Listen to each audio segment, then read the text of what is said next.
el podcast de Ancla, con Toñi Garrido. Emprender es duro, y nosotros lo sabemos. En Ancla acompañamos y entrenamos a emprendedores como tú para que alcances el equilibrio en todos los ámbitos de tu vida, a través de programas de formación, investigación, nuestra comunidad de emprendedores y contenidos como este podcast. Descubre más en ancla.life. Cuando eres emprendedor, la lealtad de tu equipo es algo que jamás te cuestionas. Por eso, cuando llega el motín y al tirar de la manta, descubres hasta dónde han llevado la traición, quedas en estado de shock. De la mano de María, vamos a enfrentarnos a la quiebra de la salud mental por este motivo. Será un conocimiento duro. Habrá pasajes incluso en los que encontremos desolación. Pese a todo, completar este tránsito será una epifanía.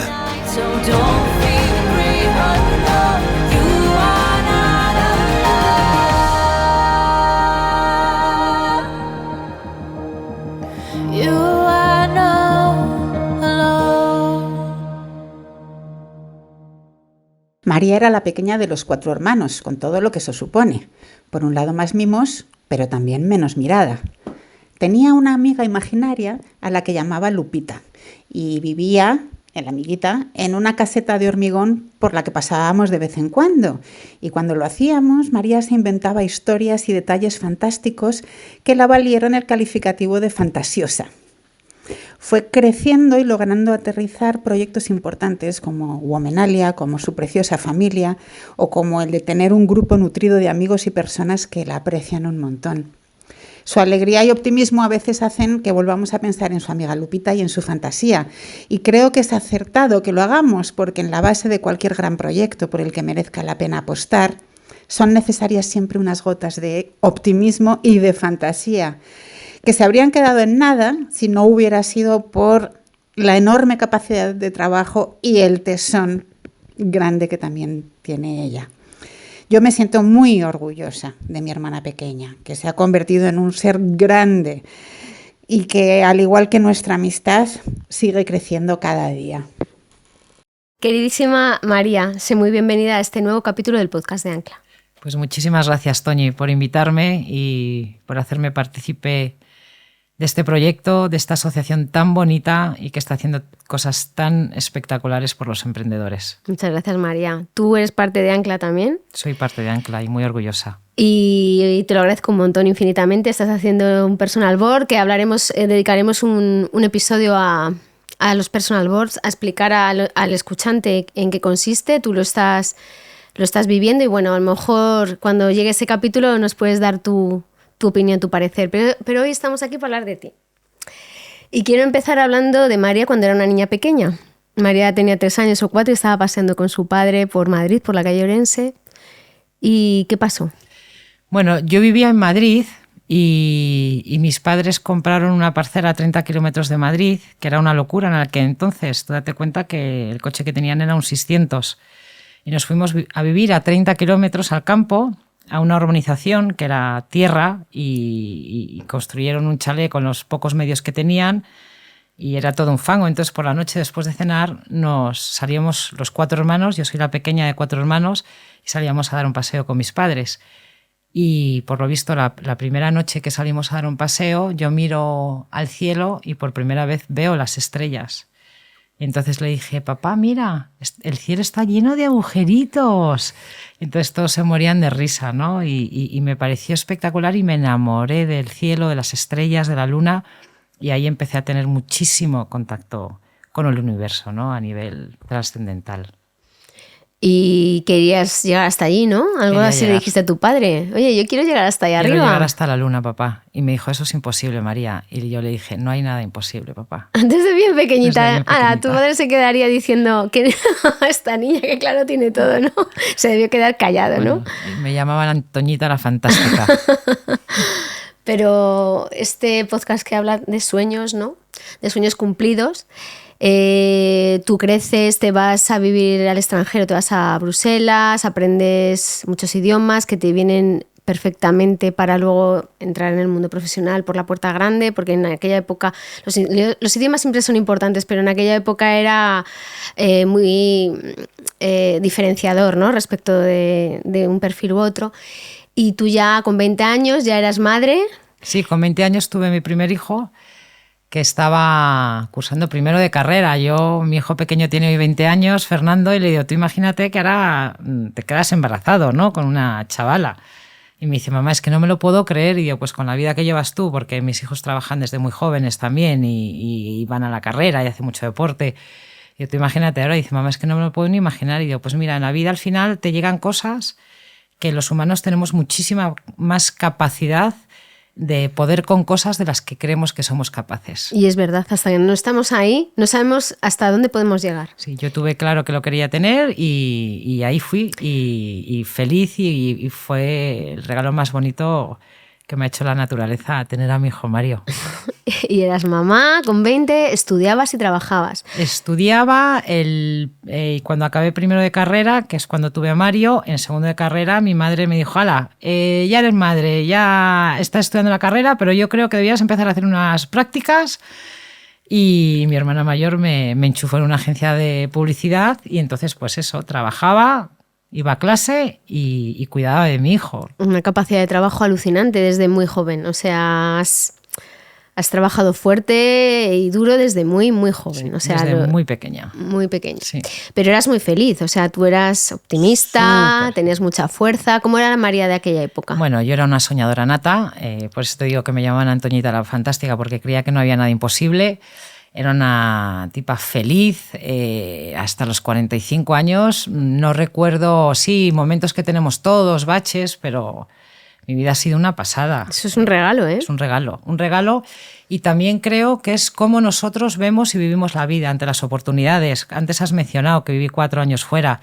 Cuando con 11 años salgo del colegio de monjas de los Sagrados Corazones de Madrid, estudiábamos 1 hora de inglés a la semana. Yo llegué a un colegio americano, a un país internacional, donde mi zona era Little USA, o sea, los americanos son así, se concentran en un sitio y no hacen mucho caso al entorno, o sea, es otro Estados Unidos en chiquitín. Sí, no se relacionan. No se relacionan, y en el colegio, en mi curso, había un belga y yo como extranjeros, el resto americanos. Entonces tú imagínate una niña de 11 años que entra a una clase y su madre, el mensaje que le da, tú di a todo yes, María. Entonces imagínate el bullying que me debieron de hacer y las barbaridades que me decían, que eres consciente. Entonces ahí tienes 2 posibilidades, decir a todo que yes y hacerte un poco simpática y al final dar un poco de pena.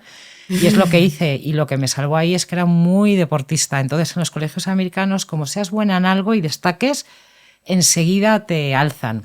Y yo sobreviví gracias al deporte. Gracias al deporte. Porque sí. además el deporte es muy reconocido y muy valorado en Estados Unidos. Siempre ahí se beca, ¿no? A los estudiantes. Se beca muchísimo, ¿no? Y además te alzan y te dan muchos premios y se enorgullece el cole. Pero vamos, en deporte, o si eres bueno en cultura, o en arte, o fotografía, o canto, o matemáticas, el sistema americano a mí me dio un cambio y un giro radical a mi manera de ser, porque al final lo que hacen es fomentar muchísimo las habilidades que tienes y las que no tienes también, como que tengas la base, vale. O sea, no, si no eres bueno en matemáticas es muy complicado que llegues a ser bueno.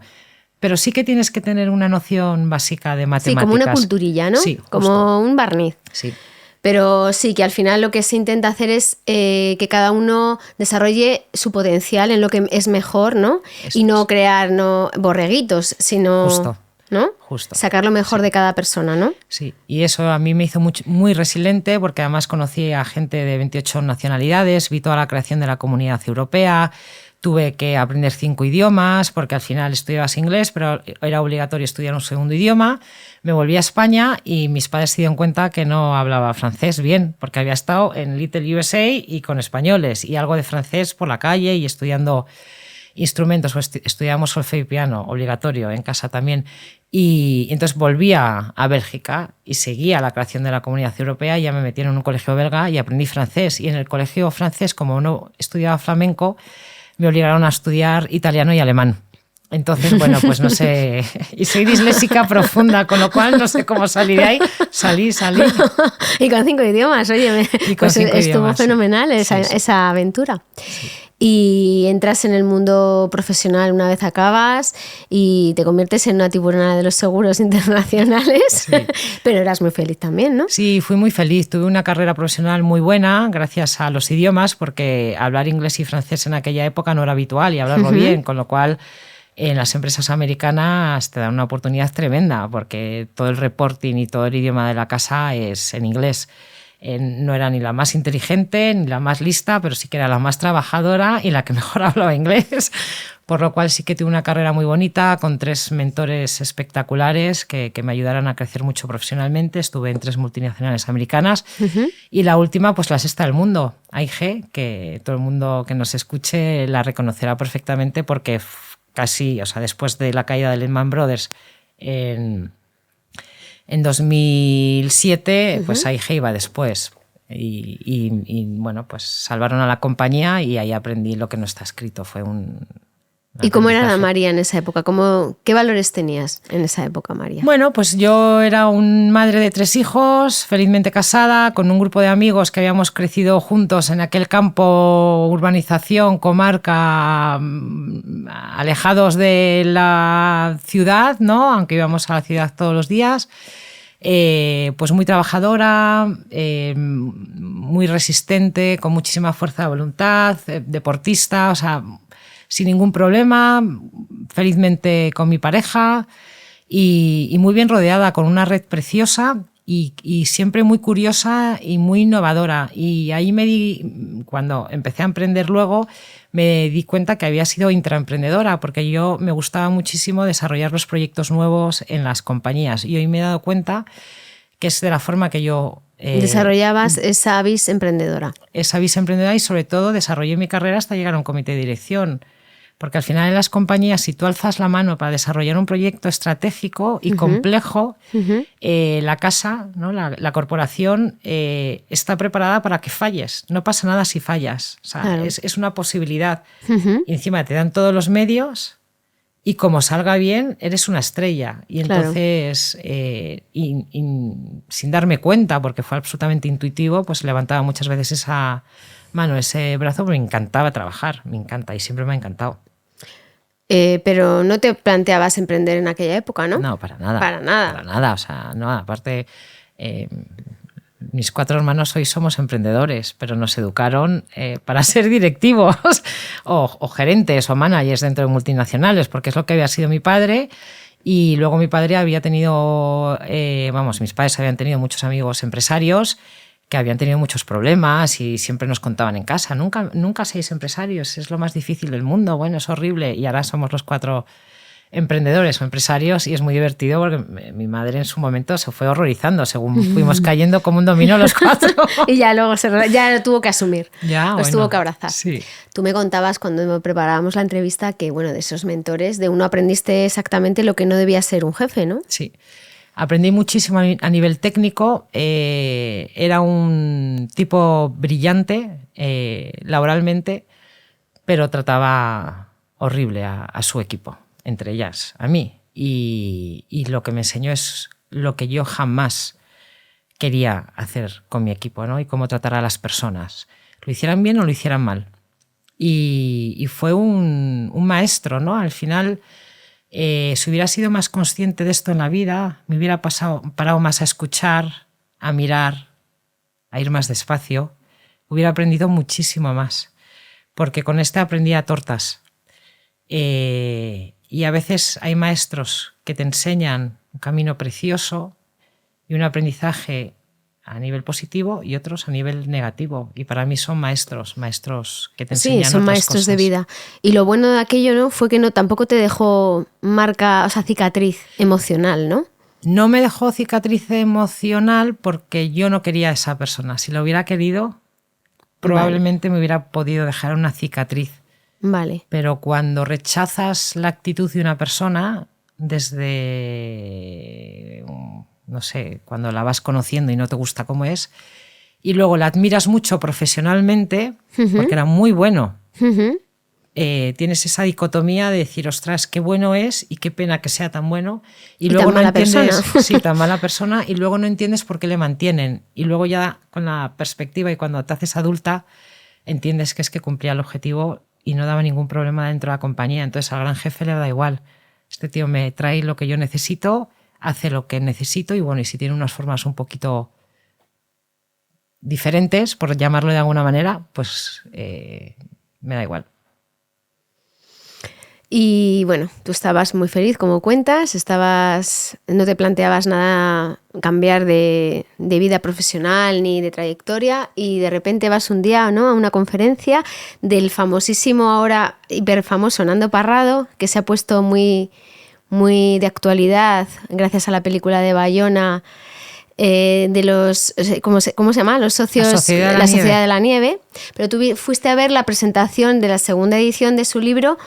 Sí, yo con mis hijos... Milagro en los Andes. Yo con mis hijos hacía un día especial al año, entonces les decía, cuando te apetezca hacer algún plan conmigo me dices y yo dejo todo, pido permiso en el trabajo y voy. Y entonces hay una fundación que se llama Lo que de verdad importa, que han fundado Pilar y María, y que ya es muy conocida, pero tiene como 12 o 14 años. Entonces me fui, 14 años, van a cumplir ahora 15, y me dijo, mamá, nos lleva al colegio y te va a encantar, es una fricada como las tuyas, de lo positivo, tú puedes, tal. Y dije, venga, pues elígeme una conferencia. No puedo estar todo el día, pero me voy contigo a ver una conferencia. Eran de 2 en 2 horas. Y me dijo, vente a la de El accidente de los Andes, de Nando Parrado, que va a dar una conferencia. Entonces yo me fui con él, con todo su cole, y ahí me senté y empecé a escuchar la experiencia que tuvo él en primera persona. Y me fui quebrando, o sea, cada minuto que pasaba al escucharle, me fui quebrando en 2, y lo que hizo es removerme absolutamente todo mi pasado y mis sueños en lo que yo me quería haber convertido de niña y en lo que era de verdad. Sí, era una gran ejecutiva, me iba fenomenal, ganaba mucho dinero, todo lo que te puedas imaginar. Pero la pregunta que me hice al final de esa conferencia es, María, ¿tú de verdad estás donde quieres estar? Tú soñabas con cambiar el mundo. Tú soñabas con hacer el bien, tú soñabas con dejar un legado y un mundo mejor de lo que te habías encontrado. ¿Esto es lo que estás haciendo? Y mi respuesta fue no, estoy vendiendo seguros de vida y accidentes y productos financieros. ¿Tu vida no se parecía a tus sueños? Mi vida no se parecía a mis sueños. Sí se parecía en la parte material y personal, de amigos, familia, donde vivía todo, en un pueblecito, todo, pero mi propósito... Yo no tenía propósito de verdad. Entonces ahí me fui a FNAC, que estaba al otro lado de la Castellana, me compré el libro de él en primera persona, Milagro en los Andes, me lo leí el fin de semana y el lunes tenía la evaluación anual y dije, me quiero ir. Y bueno, negocié con la empresa, estuve 6 meses para irme. Lo que quería de verdad era tomarme un año sabático para saber qué quería hacer con mi vida. Fuiste muy determinada con esa decisión. ¿Qué aprendiste? Fui una suicidia. Fuiste valiente, muy valiente. Sí. Pero, ¿qué enseñanzas obtuviste tú de esa conferencia? O sea, ¿cuáles son los mensajes más potentes que te dejó a ti esa conferencia? Mira, el primero es que en un segundo la vida te puede cambiar. Ahí hubo un grupo de personas, creo que fueron 16 o 17, que se salvaron, el resto se murieron. Y no se murieron el primer día, en el primer accidente, sino que hubo 2 etapas de muertos, o 3, porque se fueron... No quiero, para la gente que no ha visto la película, no quiero o no se ha leído los libros. Eso es lo primero, que la vida en un segundo te cambia. Lo segundo, que solo se vive una vez y tú decides qué quieres hacer con tu vida. Es decir, todas las mañanas tenemos un papel en blanco y podemos escribir cada día lo que queremos que nos pase. Sé que es muy difícil este ejercicio, pero funciona. Y eso es lo que me dijo. ¿Tú qué quieres hacer con tu vida, María? ¿De verdad que es esto lo que te hace vibrar? ¿Vender seguros y productos financieros? Pues no. Me enseñó que hay personas que pueden mucho más que otras, ¿no? Que la cabeza hay que cultivarla, hay que estar muy bien mentalmente, hay que estar muy fuerte físicamente, que eso te puede llevar a otra dimensión y que hay que ser muy valiente para tomar determinadas decisiones y seguir apostando de verdad por lo que crees, aunque te vaya muy mal y aunque estés con miedo, con oscuridad, hay que tirar para adelante. Claro, porque yo creo que todos sabemos, lo hemos hablado en este podcast muchas veces, todos sabemos de verdad lo que queremos y lo que no. Sabemos lo que no nos conviene y lo que sí. Y cuando estamos viviendo algo que no nos gusta o que no no resuena con nosotros lo sabemos de verdad, pero hay que tener una valentía para romper con eso y hacer lo que tú hiciste, Sí. enorme. Sí. Y luego él en su libro tiene una conversación con su padre que yo ahí me rompí a llorar, no soy nada llorona, pero sí que me rompí a llorar y desde entonces también tengo una relación mucho más especial con mis padres, porque mis padres en cualquier momento se pueden ir. Y desde aquel día sí que cambió mi relación y todos los días, mamá, te quiero, o, no sé, que sí que me ocupo mucho más, les veo con otra... No sé, vi el mundo como de repente, como cuando yo era joven y soñadora y que quería cambiar todo y que sí. O sea, te rejuveneció de repente. Sí, me cambió, sí. Y te vas, ¿y qué ocurre? ¿Qué ocurre? Pues que yo me quería tomar este año sabático. Para encontrar tu propósito. Lo primero para dedicarme a mí por primera vez en mi vida, porque llevaba pues muchos años trabajando, ya con 3 niños, una vida muy intensa y quería parar para saber lo que quería. Entonces, a las 2 semanas de haber parado, un amigo mío dijo, oye, ¿por qué no me ayudas con una consultoría de marketing y ventas, que es a lo que me había dedicado toda la vida? Y dije, venga, te ayudo, pero 4 horas a la semana, que pasaron a ser 8, que pasé a ser la directora general de su startup y de su emprendimiento. ¿Te atrapó? Me atrapó y me atrapó muy mal, porque me equivoqué de proyecto, porque era de lujo. Yo no he tocado el sector lujo y no es mi mundo. Era un iluminado que me engañó y que nos engañó a todo su círculo, o nos dejamos engañar, eso es mucho más determinante. En todo, me equivoco de todo, de todo. O sea, entonces ahí ya, después de 18 meses de haberme equivocado, en una cena con mi hermana Elena, que es una emprendedora en serie, me dijo, venga, ya has aprendido bastante, por lo menos tienes parvulitos y primaria hecho de emprendimiento. Ahora te vamos a contar un problema que hay en la sociedad y que nos encantaría que tú lideraras este proyecto, porque lo queremos hacer internacional y por tu capacidad y por tu desarrollo profesional creemos que eres la persona que tiene la fuerza y la determinación para llevarlo a cabo, y montamos Womenalia. ¿Y te hicieron un regalo que cogiste? Me hicieron el regalo más bonito probablemente profesional que me han hecho nunca en mi vida, porque hoy es la misión y mi propósito, ayudar a cualquier mujer profesional que esté a mi alcance. Y ya hemos ayudado a más de 140.000 mujeres a dar un pasito, a acelerarlas, a que crean en ellas mismas, a que se puede y a llegar hasta donde quieran llegar, y siempre más fácil juntas. Pero tú te das cuenta, María, que del amor te vino el propósito, porque tu hermana te conoce muy bien.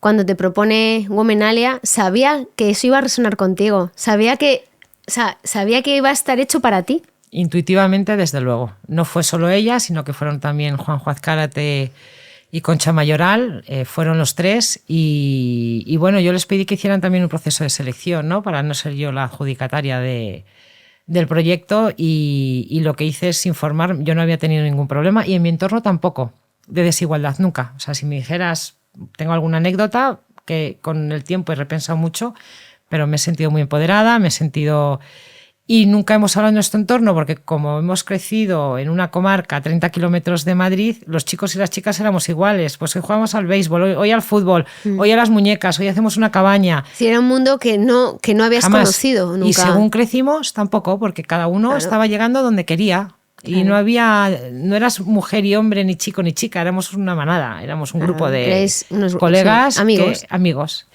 Y hablé con McKinsey, con Jorge Mata, que era socio de McKinsey, y me mandó 3 cajas de documentación a casa, y ahí me enamoré del proyecto, porque no sabía que había tal drama en los datos de la desigualdad en el mundo y en concreto en nuestro país. Uh-huh. ¿Cómo era tu día a día de emprendimiento en aquellos primeros años de Womenalia? Los principios fueron dificilísimos. Empecé yo sola. Luego contraté a Blanca, que fue mi a Gemma Minayo, nada, éramos 3 o 4, que estuvimos un año dándole forma, bueno, porque el proyecto se llamaba de tal manera que a mí me horrorizaba, que era dirigir en femenino. Entonces, claro, yo hablaba con amigos míos. La marca que tenéis es potentísima. Sí, y entonces, bueno, hicimos un restyling, y hicimos un concurso de marcas entre nosotros, y bueno, ganó Womenalia, que la propuso mi hermana Elena, y ahí arrancamos, y nada, y poquito a poco fuimos levantamos bastantes rondas de financiación, Y durante 5 o 6 años fuimos a la Luna, o sea, con el cohete, con gasolina, con un equipazo, a la Luna, a la Luna, a la Luna. Y bueno, y yendo a la Luna nos quedamos sin gasolina. Bueno, ahora vamos a llegar ahí. Sí. Pero quiero saber primero si en tu vida en esa época Sí. había equilibrio. Nada, cero. O sea, desde que empecé Gomenalia nunca no he vuelto a tener equilibrio, nunca jamás, ni conciliación ni nada. Mis jornadas desde el 2011, 2012 son de entre 10, 12, 14, 16 horas al día, de lo que no estoy nada orgullosa, pero ha sido la única forma de sacar adelante este proyecto. Una, por el crecimiento. 2, porque los accionistas tenían muchísima fe en el desarrollo. 3, por la velocidad y la atracción que cogimos. Y tenía que aprender de muchísimas cosas que no tenía ni idea. Luego hablaremos de errores, ¿no? Que los he cometido todos. Y mi principal error fue no formarme en emprendimiento y no meterme en una aceleradora. Pero en aquel entonces, cuando yo empecé, solo había 6 aceleradoras en España. O sea, no era habitual. Había 6 venture capitals. O sea, estaba en pañales. En pañales. Por lo cual nadie de mi entorno me dijo, no. O sea, yo ahora me vine a buscar, no. Lo primero, fórmate dentro de una incubadora o una aceleradora que te den la mano y te acompañen a montar el proyecto desde el punto 0 al punto que quieras llegar. Y entonces vas muy bien dirigida, muy bien asesorada, estás en un ecosistema de emprendimiento, te formas. Vas de la mano. Y yo fue todo y como me creía... Autoaprendizaje. No quiero decir Dios, pero me creía una crack por directiva y tal, y no tiene nada que ver ser una directiva que ser un emprendedor. Sí, se puede ser una directiva crack y ser un mal emprendedor y al revés. Se puede ser un estupendo emprendedor y un fatal directivo de un corporativo. Entonces, echabas muchísimas horas, todas, y lo sigues haciendo. Y lo sigo haciendo. Y ¿eso no te ha pasado factura?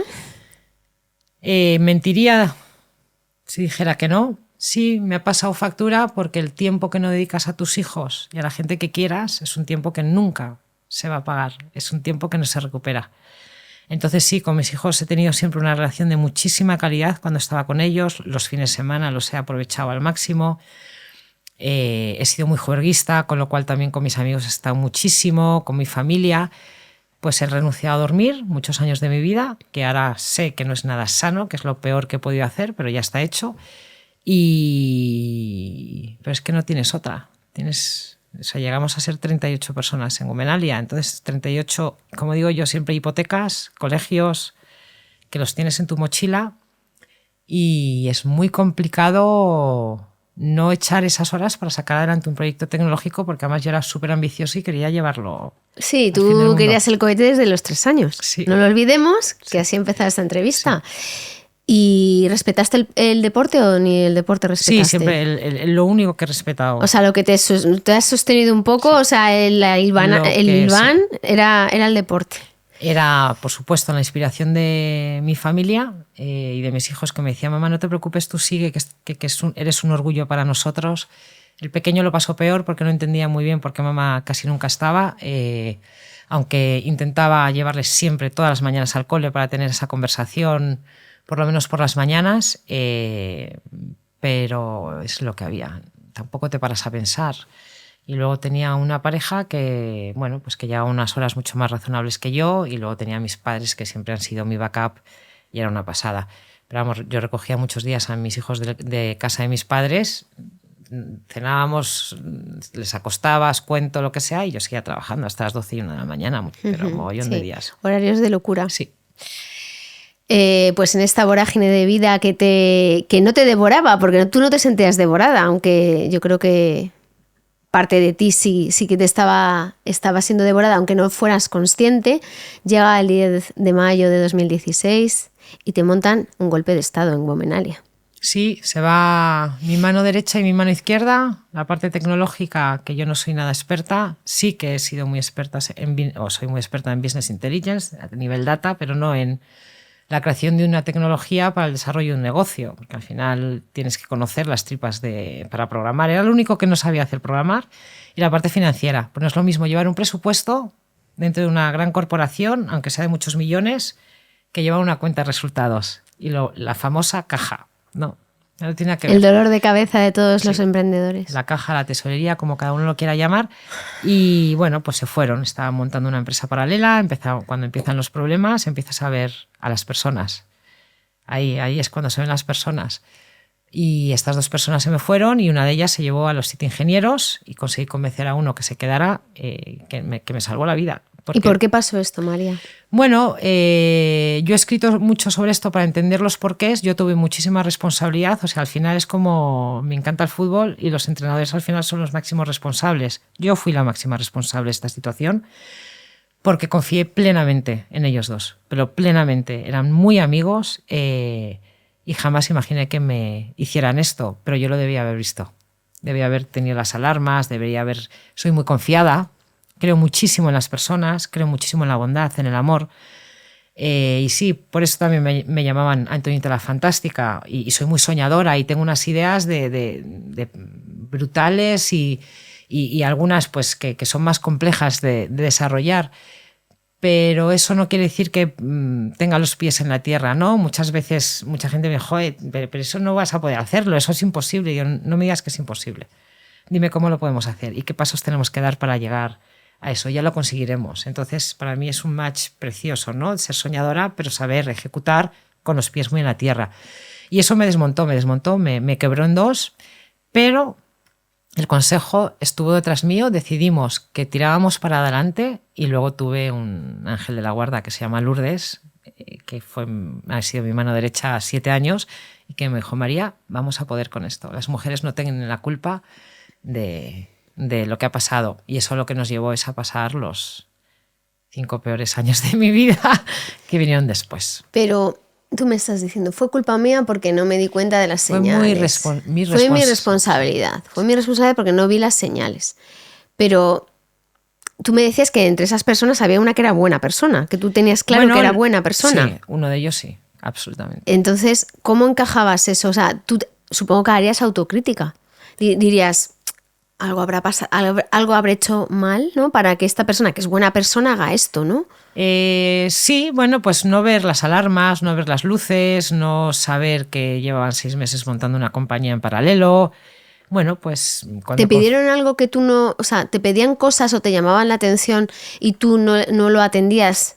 No, bueno, fueron cosas muy complejas de negocio y de situaciones con el consejo complejas, muy complejas. Cuando las cosas empiezan a ir mal, te empiezas a quedar sin dinero y éramos el comité de dirección, los 3, lo sabes y ves que viene el problema y que viene el problema y estás intentando taparlo y tienes que empezar a hacer un esfuerzo económico. Tuvimos que dejar de cobrar el 50% del salario. Bueno, pues una serie de cosas, sí, lo que pues pasa muchas veces en las startups. Pues no estaban de acuerdo. No estaban dispuestos, quieres decir. No estaban dispuestos. Y luego no tenían porcentajes lo suficientemente importantes dentro de la compañía como para permanecer, que eso fue uno de los errores. Que no fueran parte fundamental de... Claro, co-founders, ¿no? Sí, no eran co-founders. Claro. Y eso pues era un problema que aunque tenían un porcentaje pequeño, pero no lo suficientemente representativo como para... Eso fue una enseñanza para ti, claro. Absoluta. Si montas una startup, que esas personas estén implicadas desde el punto de vista económico tanto como tú. Entonces, de todos los accionistas fundadores, la única que dirijo la compañía soy yo, la única que está involucrada, el resto no. Aunque mi hermana Elena nos haya ayudado mucho y Juanjo también en determinados momentos, y ahora luego todo el consejo y todos los accionistas que vinieron después sí que hemos tenido muchísima ayuda.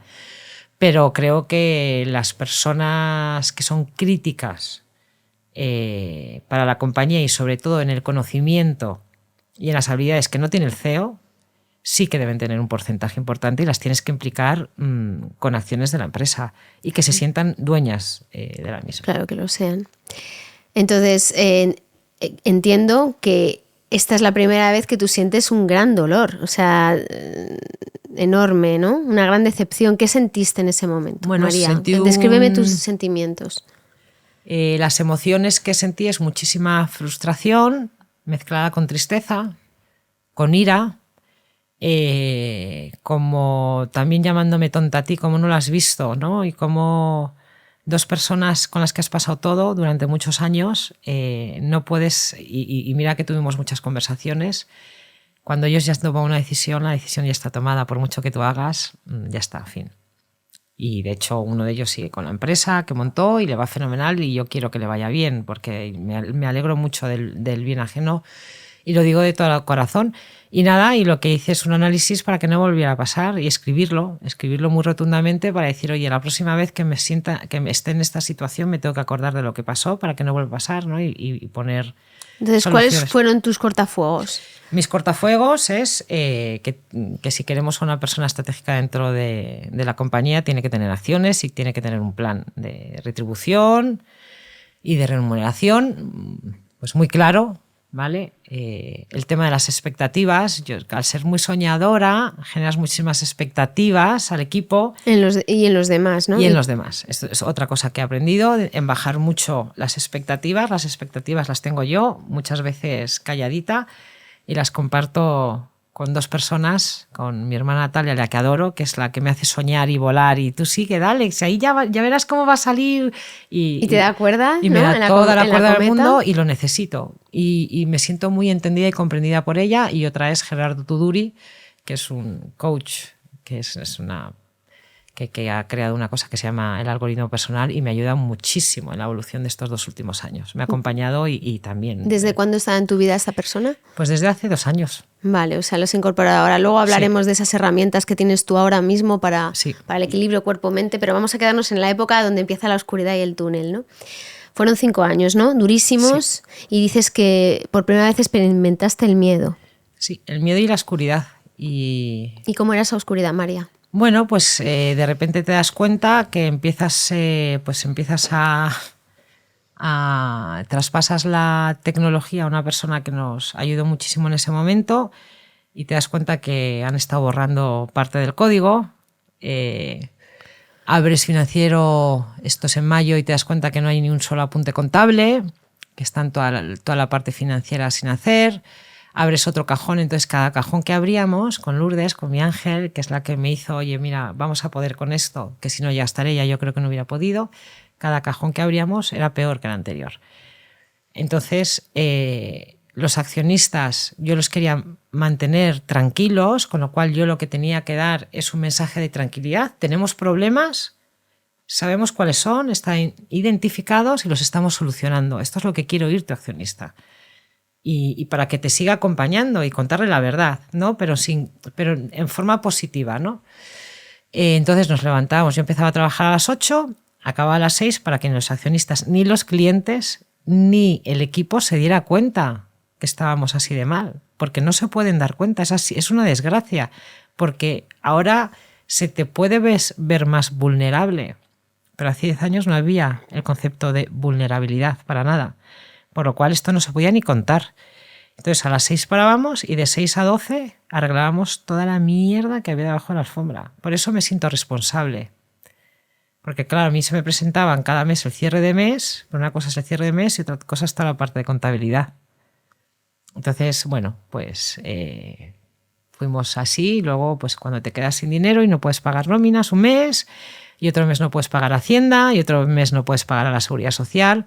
Y ahí lo que tuve es muchísima suerte. Bueno, nos embargaron una vez, yo no sabía lo que era un embargo y de repente, gracias a Dios, escribió Hacienda, lanza unas cartas a todos tus clientes que tienes emitidas facturas. Claro, en los corporativos, como tú emitas, como les llegue una carta de Hacienda que te han embargado, estás fuera, se acabó, out.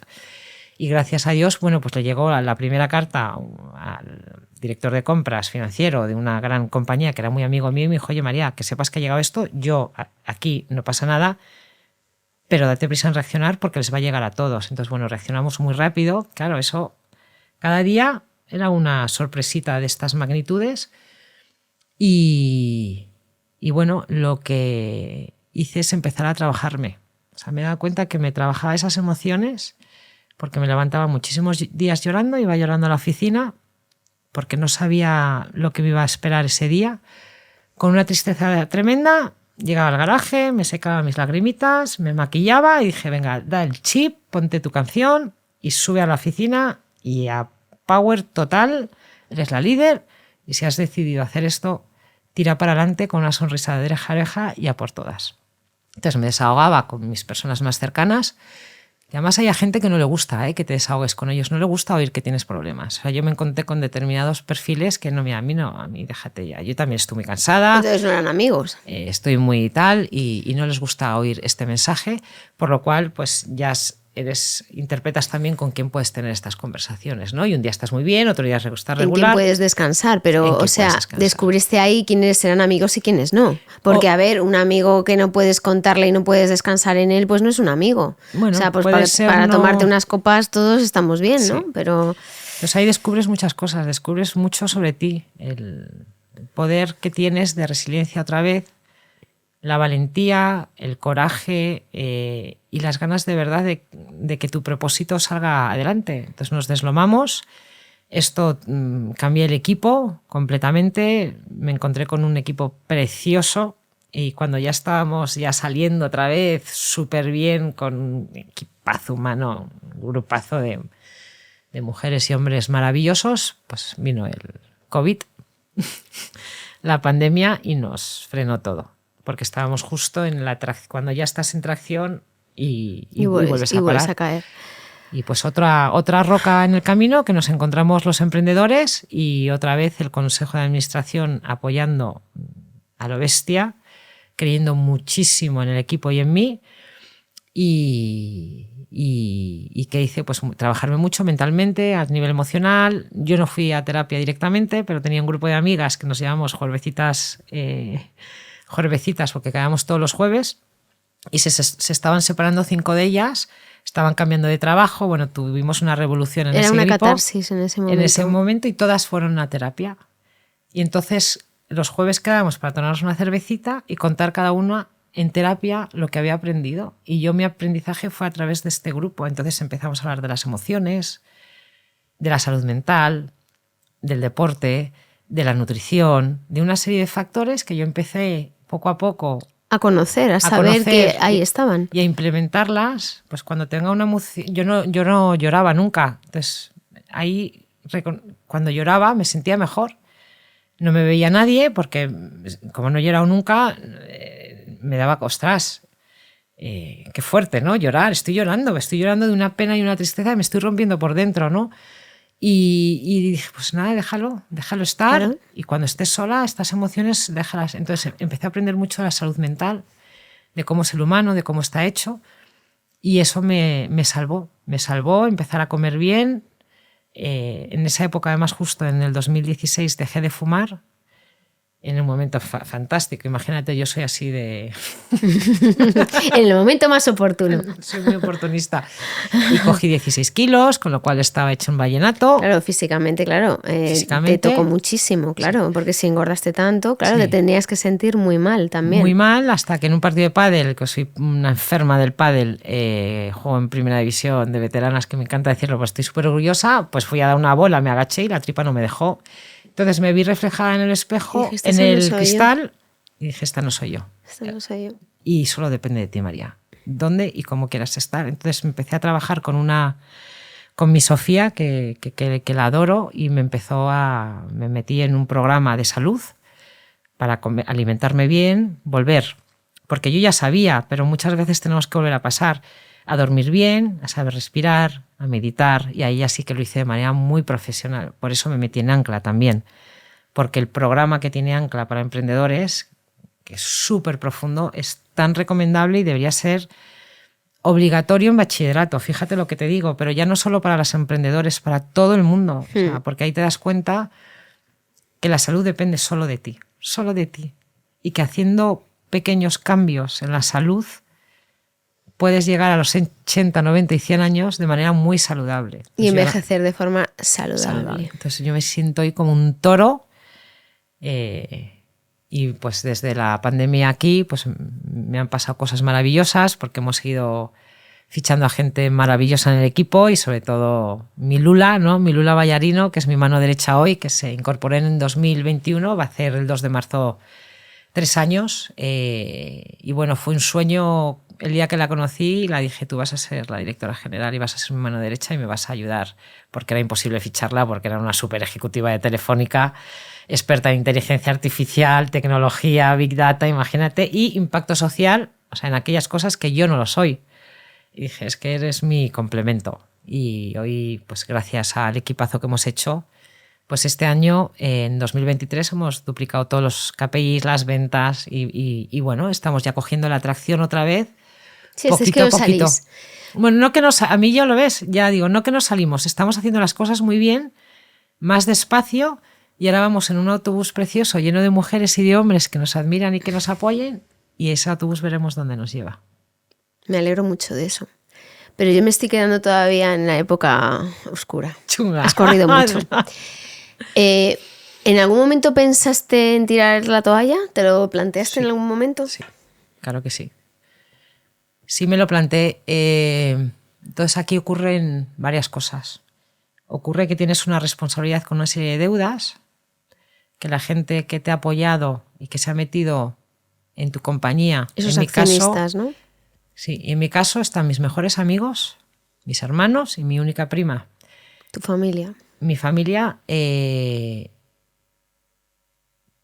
no tienen ninguna necesidad económica y todos entraron sabiendo, yo siempre le hacía el mismo símil, ¿ves esta papelera? Tú tira el dinero que estés dispuesto a tirar, ¿no? Porque esto tiene muchísimo riesgo. Y así invirtieron todos. Pero al final son mi vida. Y si ellos confiaron en mí, yo quería dejarme hasta el último, ¿no? Hasta aliento y hasta que pudiera. Y aquí estoy y sigo empujando, porque me parecería muy injusto yo tirar la toalla y dejarles empantanados, ¿no? Y si ellos confiaron en mí y en mi fuerza y en mi trayectoria y en la posibilidad de que yo llevara a esta empresa a otro sitio, pues yo creo que es como, para mí, internamente es como una deuda, ¿no? Oye, me siento súper responsable. Sí, te sentías en deuda, porque sí. Lo que nunca te ha fallado a ti es tu entorno familiar. Nunca, jamás. Eso ha sido siempre tu soporte, Mi tu soporte. ancla. ¿Llegaste a sufrir, o sea, tu salud mental sufrió? Mucho, Mucho. mucho. ¿Cómo fue? Agotamiento, ansiedad, estrés crónico. Y lo que sí que tuve claro es que en el momento que tuviera que tomar una sola pastilla para poder con un día, eso sí que se acababa.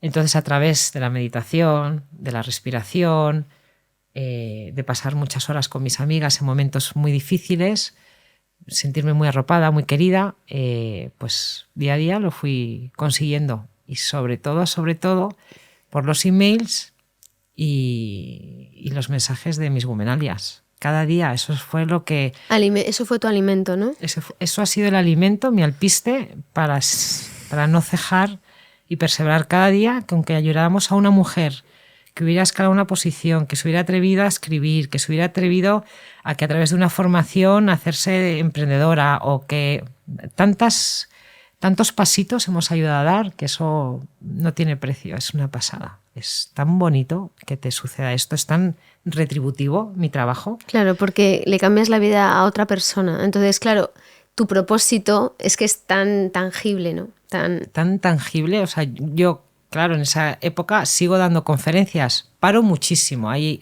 sí que hay un parón en seco de mis redes sociales. Claro, tenemos muchas deudas. Tú me contaste, si quieres contarlo, todo el tema económico con la familia, con tus padres, sí, que fue muy duro para ti. Sí, fue muy duro. Y entonces, claro, o sea, ¿qué vas a hacer? ¿Un show off en redes sociales? ¿Qué bien estoy? No estoy bien. Entonces, ¿para qué? Entonces ahí sí Además, no podéis mostrar una cara que no era real. Tú estabas muy dañada. Sí. Entonces hubiera sido como, no sé, hacer un teatro, ¿no? Totalmente, y además creo que en eso he sido bastante coherente. Ahí sí que he tenido alguna discusión con determinadas personas, pero ahí sí que quiero ser coherente. Es decir, si estoy pasando un mal momento, o salgo en redes diciendo lo estoy pasando de puta angustia, o no salgo. Entonces, como Womenalia seguía saliendo y tal, pues parece que sales, ¿no? Y no has desaparecido. Y seguía dando conferencias, y bueno, esto es impresionante. Mis conferencias son una pasada, porque es con una cola de 50, 60 mujeres que todas te quieren dar un abrazo y darte las gracias. Y eso, claro, me llenaba tanto de amor que me recargaba las pilas para poder continuar con mi proyecto, y por eso he sido capaz de llegar hoy hasta aquí, por ellas, por cada una de ellas que me da un abrazo, un aliento, un gracias, un... Súper bonito, es que mi trabajo es una pasada. Es súper retributivo, como tú acabas de decir. Entonces, la terapia, que tú entonces no la hacías, no has hecho nunca, ¿no? Terapia después. No, no he hecho no la has nunca. hecho. Tú lo que hiciste es este programa de salud.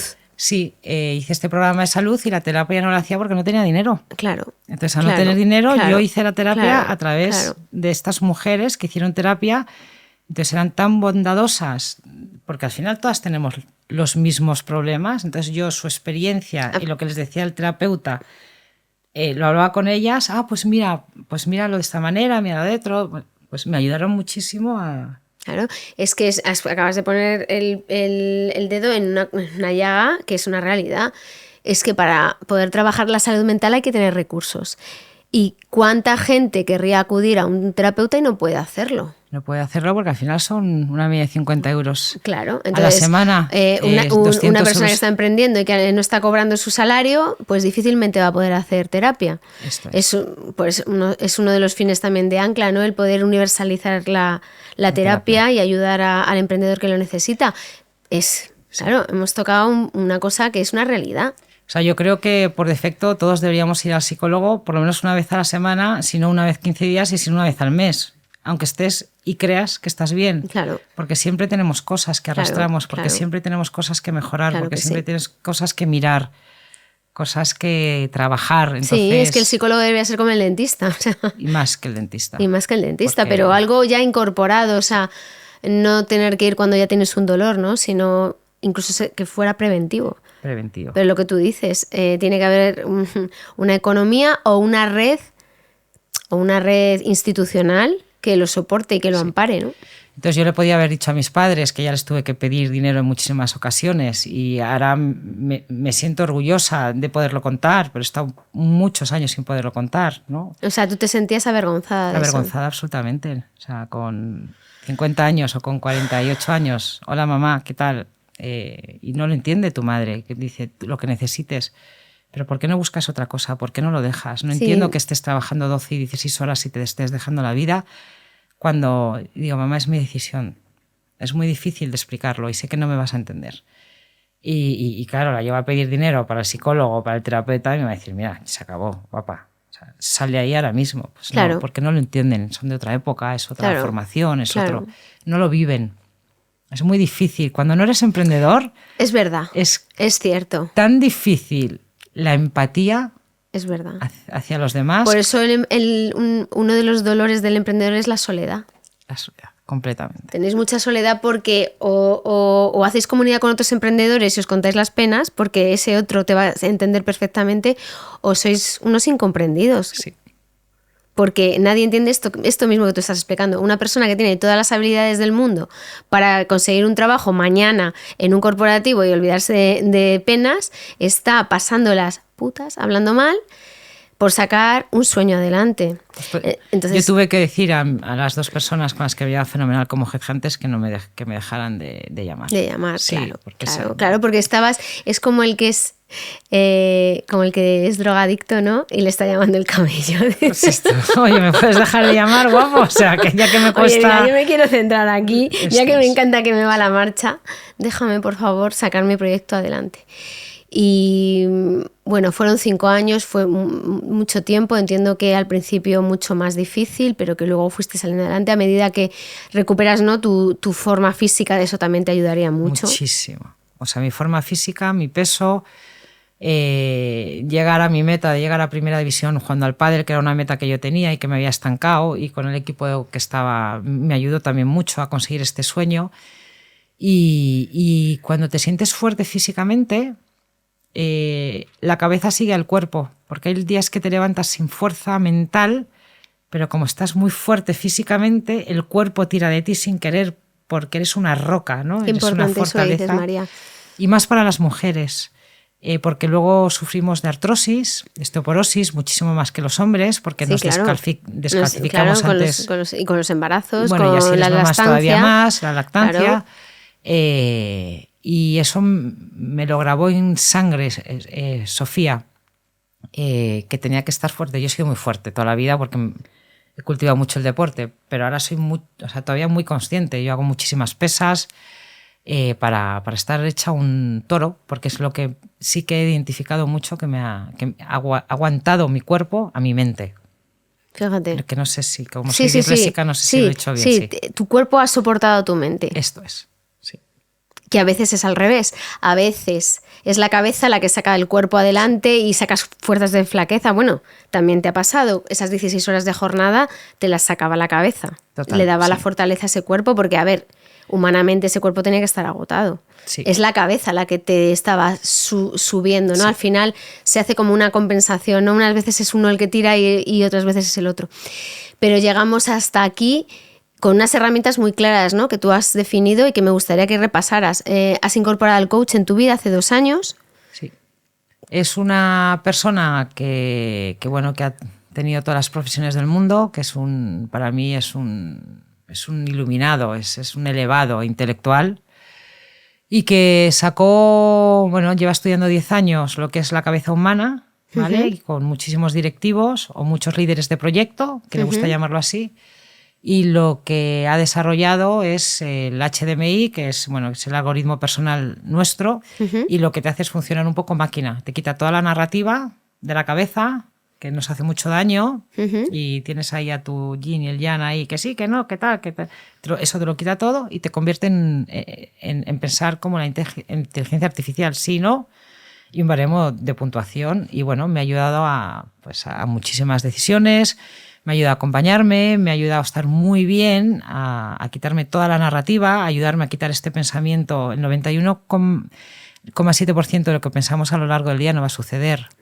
Sí. Entonces, y más las mujeres, que estamos toda la la rumiación. La rumiación, con lo cual, me he sentido muy, muy, muy acompañada con él para tomar decisiones también complejas y para enfrentarme a determinadas situaciones, y ahora estoy muy segura de mí misma, pase lo que pase. Y estoy otra vez muy empoderada y estoy feliz. Sigo cansada porque el trabajo del emprendedor es eterno y nos queda mucho por hacer y tenemos muchos retos y somos un equipo reducido, tenemos poco presupuesto, pues todas estas cosas que pones en la olla del emprendedor con esta receta, que es compleja, pero que estoy segura que la meta sigue estando ahí y que lo voy a conseguir. Claro que lo vas a conseguir. Lo voy a porque conseguir. Estás enamorada de tu proyecto. ¿Y los otros instrumentos que usas? Como... ¿Sabes? La salud mental, yo hago una rutina casi todos los días. Me levanto, meditación, 10-15 minutos. Si no la puedo hacer por lo que sea a primera hora, la hago al mediodía. Hoy la he hecho antes de venir aquí. Y además, cuando la hago al mediodía, en lugar de 10-15 minutos, la alargo casi a media hora. Uh-huh. Y esto fue poquito a poco. El primer día meditas 3 minutos, luego 5, y luego empiezas a ver al cabo de las semanas las bondades que tienes, porque empiezas a reconocer que si cuando tienes momentos o picos complejos, en reuniones, noticias malas, cuando de repente hay una tensión fuerte por una decisión, por lo que sea, por una noticia, paras, cierras los ojos, inmediatamente con la respiración eres capaz de controlar tu mente y ya está, todo va a estar bien. Todo va a estar bien y lo que tenga que ser, será. Y entonces yo estoy ahora ahí y es un cambio radical de pensamiento. Entonces no dejo que el pensamiento me lleve a los 80 finales y esto, no, es que no sabes lo que va a pasar, María. Haz todo lo posible para hacer que esto suceda, y si no sucede bien, y si sucede, pues mejor. Entonces eso me ha ayudado mucho, el deporte diario, todos los días. Yo no hago exceso, pero sí hago 1 hora y media, deporte fuerte, entrenamiento de pádel 4 veces a la semana, gimnasio, etcétera. Comida súper saludable. De lunes a viernes no entra una harina blanca, no entra azúcar, no entra alcohol. De hecho ahora hago 2 limpiezas de organismo al año de un mes.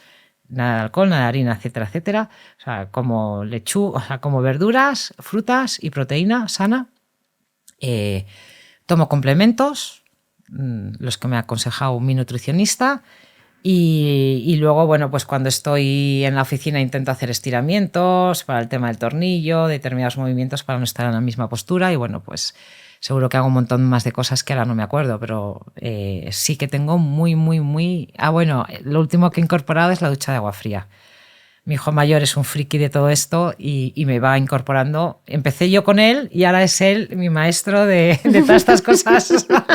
Y aprendes de tu hijo. Y aprendo de mi hijo y ahora estamos, desde agosto empecé con la ducha de agua fría y hay un antes y un después. Y luego otro cable de vida que has tenido siempre, además del deporte, es la sociabilidad que tienes. Bueno, o sea, ese núcleo que tú tienes muy fuerte, que es muy importante para la salud mental. Siempre lo hemos dicho en este podcast. Súper importante, que es mi familia no elegida. O sea, mis 4 hermanos y mi prima, que es como una hermana, y mis padres, porque solo quedamos estos, es mi red. Y luego mi familia elegida, que son mis 10 íntimos amigos que los amo y que gracias a ellos también he ido superando y que me han respetado mucho porque como casi todos son accionistas además, no hablaban de Womenalia si yo no sacaba el tema para dejarme mi espacio los fines de semana de disfrutar, de hablar de otras cosas.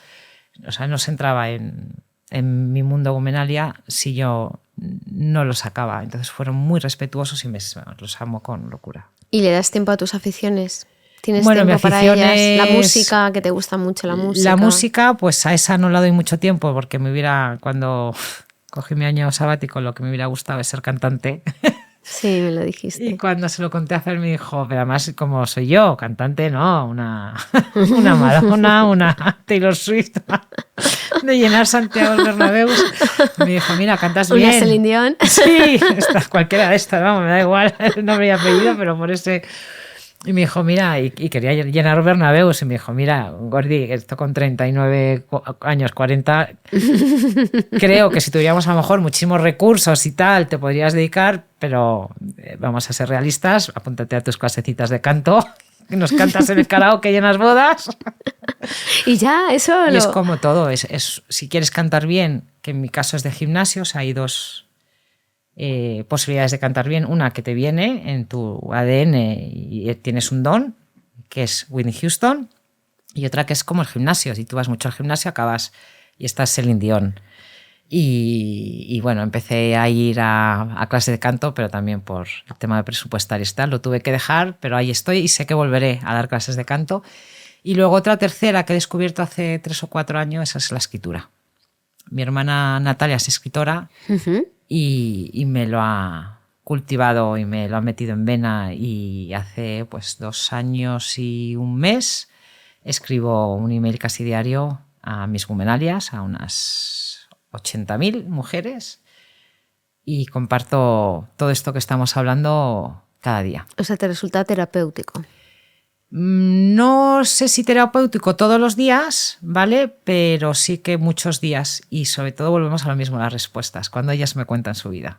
Eso sí que es muy terapéutico. Uh-huh. Escuchar porque a los ves demás. que todas somos iguales. Que da igual que seas millonaria, que estés pasándolo canutas, que tengas 80 años, que tengas... al final todas tenemos la misma alma, ¿no?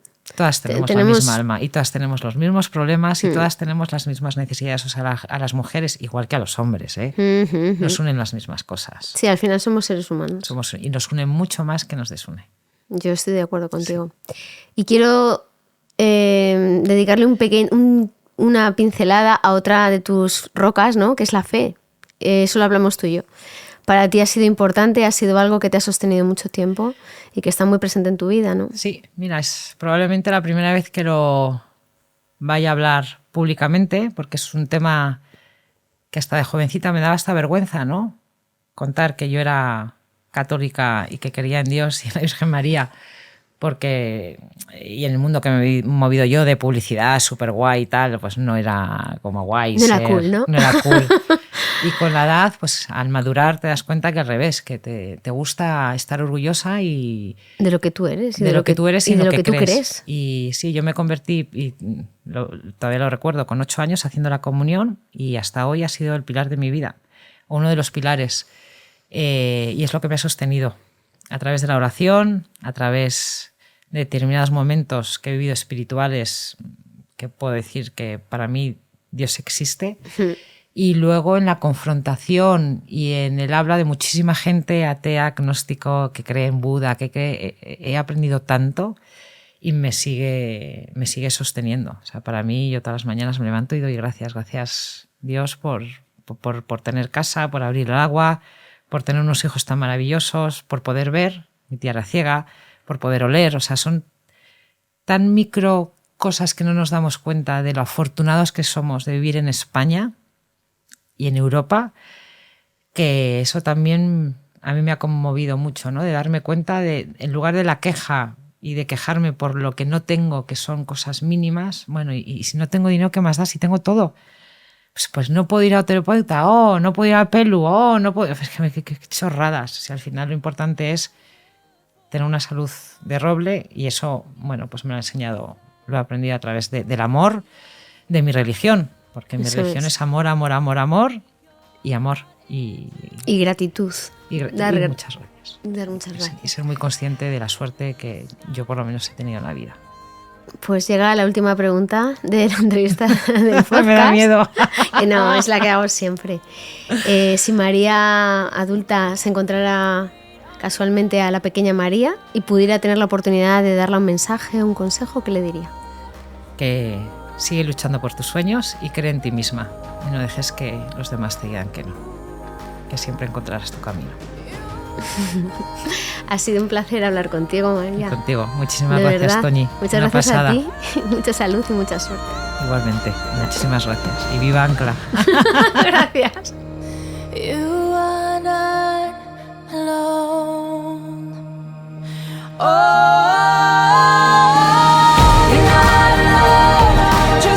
Ancla es una asociación sin ánimo de lucro. Únete y descubre cómo podemos ayudarte o simplemente colabora para hacer grande nuestro propósito. Porque creemos que puedes emprender sin renunciar a tu calidad de vida.